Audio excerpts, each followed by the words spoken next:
সুজি দিয়ে কীভাবে অল্প তেলে ও অল্প সময়ের মধ্যে কীভাবে সুন্দর একটি পারফেক্ট ব্রেকফাস্ট তৈরি করা যায় সেটা আজকে তোমাদের সঙ্গে শেয়ার করব। বন্ধু, তোমরাও এইভাবে বাড়িতে ট্রাই করতে পারো।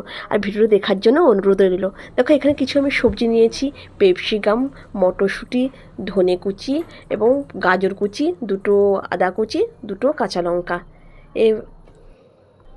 এখানে আমি মটরশুঁটি, আদা কুচি ও দুটো কাঁচা লঙ্কা ভালোভাবে পেস্ট করে নিয়েছি। দেখো, খুব সুন্দরভাবে পেস্ট করেছি, যেন একটা গোটা গোটা না থাকে, সুন্দরভাবে পেস্ট হয়ে গেছে।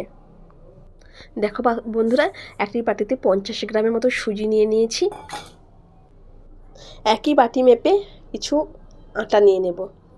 আটাও নিয়ে নিয়েছি। এর মধ্যে স্বাদ মতো লবণ অ্যাড করে দেবো, হাফ চামচ হলুদ গুঁড়ো দিয়ে দেবো, হাফ চামচ গরম মশলা গুঁড়ো দিয়ে দেবো এবং বেটে রাখা পেস্ট দিয়ে দেব, মটরশুঁটি পেস্ট দিয়ে দেব। পেস্ট করে রাখা মটরশুঁটি দিয়ে দেব ও সবজিগুলো এর সঙ্গে অ্যাড করে দেব। দিয়ে দেখো অল্প একটু জল দিয়ে ভালোভাবে মাখিয়ে নেব। বেশি জল দেব না, অল্প অল্প জল দিয়ে ভালো করে মাখিয়ে নিয়েছি।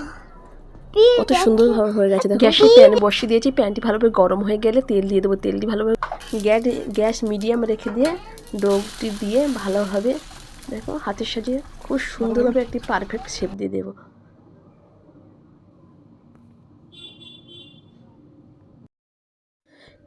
এক পিঠ ভালোভাবে দেখো ভাজা হয়ে গেছে, উল্টে আর এক পিঠ ভালোভাবে ভেজে নেব। দেখো বন্ধুরা, খুব সুন্দরভাবে হয়ে গেছে, খুব সুন্দরভাবে। দেখো বন্ধুরা, এখানে আমি কোনো রকম তেল ব্যবহার করবো, যা ফার্স্ট থেকে তেল দিয়েছিলাম, অল্প তেল দিয়েছিলাম। এখানে কোনো রকম তেল দেব না। বিনা তেলে এবং স্বাস্থ্যকর এটা পারফেক্ট হেলদি ব্রেকফাস্ট। বাচ্চারাও খেতে পারবে, বড়োরাও সবাই খেতে পারবে।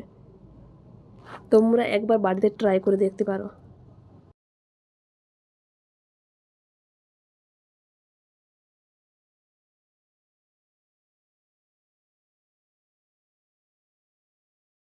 দেখো বন্ধুরা, এইভাবে আমি সবগুলো করে নিয়েছি।